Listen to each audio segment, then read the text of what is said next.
नंदी नाम की एक गांव में टीना और मीना नाम की दो बहनें रहती थी। टीना दिखने में बहुत सुंदर थी। टीना मीना से बड़ी थी। वह भी दिखने में बहुत सुंदर थी, लेकिन उसके होंठ बिल्कुल काले थे। उसके काले होठों के वजह से टीना हमेशा उसकी मजाक उड़ाती थी। वो दोनों अपने मम्मी पापा के साथ रहते थे। उनकी मम्मी भी मीना के ऐसे होठों के वजह से बहुत परेशान रहती थी। ऐसे ही एक दिन घर में टीना मीना की मजाक उड़ा रही थी। टीना ने मीना से कहा कि तेरे होंठ क्यों काले हैं? पता है, क्योंकि मम्मी पापा ने तुझे काले जंगल से उठा लाए थे, इसलिए तो मम्मी पापा मुझसे ज्यादा प्यार करते हैं। मीना टीना की बात सुनकर दुखी हो जाती है। तब वहां पर उनकी मम्मी आती है। मम्मी, मेरे होंठ काले हैं, इसलिए आप और पापा मुझसे प्यार नहीं करते।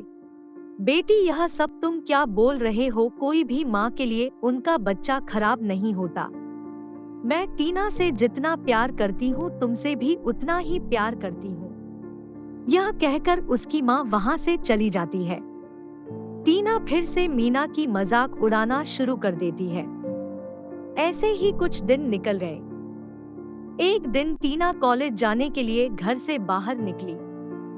जब वह स्कूल जा रही थी, तब रास्ते में टीना और उसकी सहेलियां खड़ी होकर बात कर रहे थे। उन लोगों ने जब मीना को देखा, उसकी सहेली बोली, अरे यह तेरी वो काले होंठ वाली बहन है ना? अरे सबके सामने मत बोल, अगर सबको पता चल गया तो सब मेरा मजाक उड़ाएंगे। लेकिन इसके होंठ इतने काले क्यों है? बचपन में इसने काला लिपस्टिक लगा लिया था क्या? मुझे तो लगता है इसके होठों में आग लग गया था और इसके होठ जल के काले हो गए। हाँ, मुझे भी ऐसा ही लगता है। इसके तो बहुत पैसे बच जाते होंगे, इसको लिपस्टिक की जरूरत नहीं पड़ती होगी। वह सब लोग मीना को लेके हंसी मजाक करने लगे। मीना यह सुनकर बहुत दुखी हो गई और वहां से चली गई। कुछ सालों बाद मीना और टीना बड़ी हो गई और उनकी शादी की उम्र हो गई। तब एक दिन उनकी माँ उनसे बोली, मीना बेटी, तू टीना से बड़ी है, इसीलिए तेरी शादी करवाने के लिए हमने एक लड़का ढूंढा है। कल लड़के वाले तुझे देखने आएंगे। लेकिन माँ, इसके ऐसे होंठ देखकर कोई इससे शादी नहीं करेगा। टीना, ऐसा नहीं कहते, तुम अपने काम से काम रखो, समझी तुम? मीना बेटी, तुम कल अच्छे से तैयार हो जाना और होठों में बहुत सारे लिपस्टिक लगा लेना, ताकि लड़के वालों को तुम्हारी होठों के बारे में पता ना चले। लेकिन माँ, किसी को झूठ बोलने से तो पाप लगता है। बेटा, अगर एक झूठ बोलने से तेरी शादी अच्छे लड़के से हो जाएगी तो मैं ऐसे कई झूठ बोल दूंगी। तुम अब जाकर आराम करो। अगले दिन सुबह लड़के वाले मीना को देखने के लिए उनके घर आते हैं। जैसे ही मीना बाहर आई, उसको देखकर लड़के की माँ बोली, अरे छी छी, इसके होंठ तो बिल्कुल काले हैं। नहीं नहीं, इसने ना कल गलती से खराब लिपस्टिक लगा लिया था, तब से इसके होंठ ऐसे हो गए। आप फिक्र मत कीजिए, इसके होंठ बिल्कुल लाल है। नहीं नहीं आंटी जी, मम्मी आपको झूठ बोल रही है, मेरे होठ बचपन से ही ऐसे हैं। यह सुनकर लड़के वालों ने शादी के लिए मना कर दिया और वहां से चले गए। यह देखकर पिंकी बहुत गुस्सा हो गई और सपना से बोली, जब तक तू इस घर में है मेरी कभी शादी नहीं होगी। या तो तू इस घर से निकल जा या मैं ये घर छोड़कर चली जाऊंगी। टीना की बात सुनकर मीना बहुत दुखी होकर घर से बाहर चली गई। चलते चलते वो एक जंगल के पास पहुंच गई। जब वो उस जंगल के पास से जा रही थी, तब उसे बूढ़ी औरत दिखाई दी। उनकी हालत बहुत खराब थी और वह कुएं के पास पानी निकालने की कोशिश कर रही थी। क्या हुआ दादी, आप यहाँ पर क्या कर रही हो? बेटी, मुझे बहुत प्यास लगी है। मैंने बहुत लोगों से थोड़ा पानी मांगा लेकिन किसी ने मुझे थोड़ा पानी पीने के लिए नहीं दिया। लेकिन अब इस कुएं के सामने क्या कर रही है? मैं बहुत देर से इस कुएं से पानी निकालने की कोशिश कर रही हूँ, पर मुझसे नहीं हो रहा है। क्या तुम मेरी मदद करोगी? हाँ दादी, क्यों नहीं। यह कहकर सपना उस कुएं से पानी निकालकर उस बूढ़ी औरत को पीने के लिए देती है। पानी पीने के बाद उनकी हालत ठीक हो जाती है तो वह मीना से कहती है, बेटी, तुमने पानी पिलाकर मेरी जान बचाई है। मैंने बहुत लोगों से मदद मांगी थी लेकिन किसी ने मेरी मदद नहीं की। तुम्हारा दिल बहुत साफ है और तुम दूसरों के दर्द को समझते हो, इसीलिए मैं तुम्हें कुछ देना चाहती हूँ। यह कहकर वह दादी अपना हाथ आगे करती है और उस जगह पर लिपस्टिक की बारिश होने लगती है। मीना यह देख चौंक जाती है।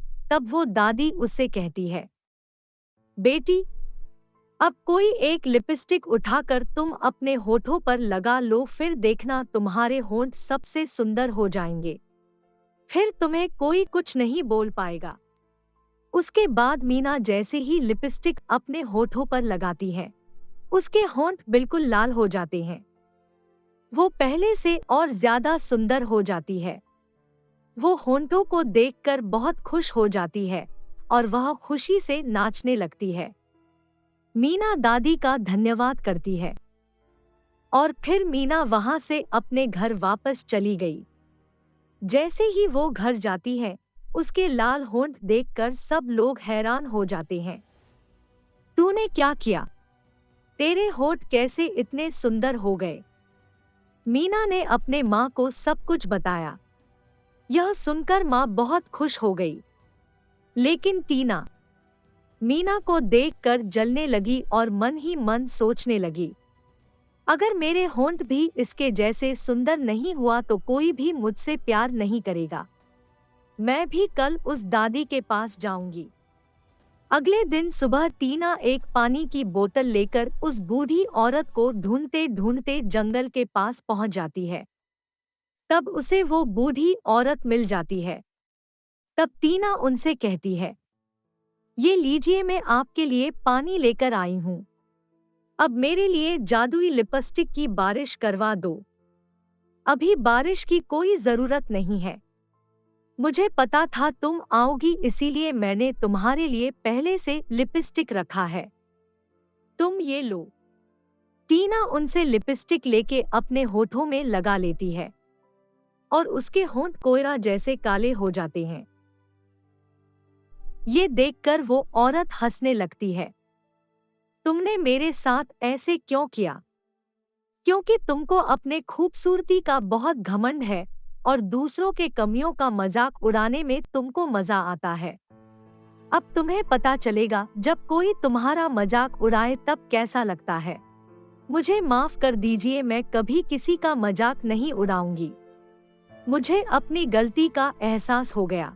अच्छा ठीक है, मैं तुम्हें माफ कर देती हूँ, लेकिन अगले 1 साल तक तुम्हारे होंठ ऐसे ही रहेंगे। ऐसा कहते ही वह बूढ़ी औरत एक जिन्न के रूप में आती है और बताती है कि वह एक जादुई जिन्न है।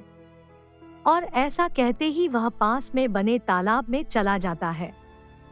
टीना घर आकर मीना से माफी मांगती है और उन्हें जिन्न वाली सारी बात भी बताती है। दोस्तों, इस कहानी से हमें यह सीख मिलती है कि हमें कभी भी किसी का मजाक नहीं बनाना चाहिए, क्योंकि काला या गोरा तो केवल रंग है, इंसान की अच्छाई ही उसका सबसे बड़ा गुण होती है।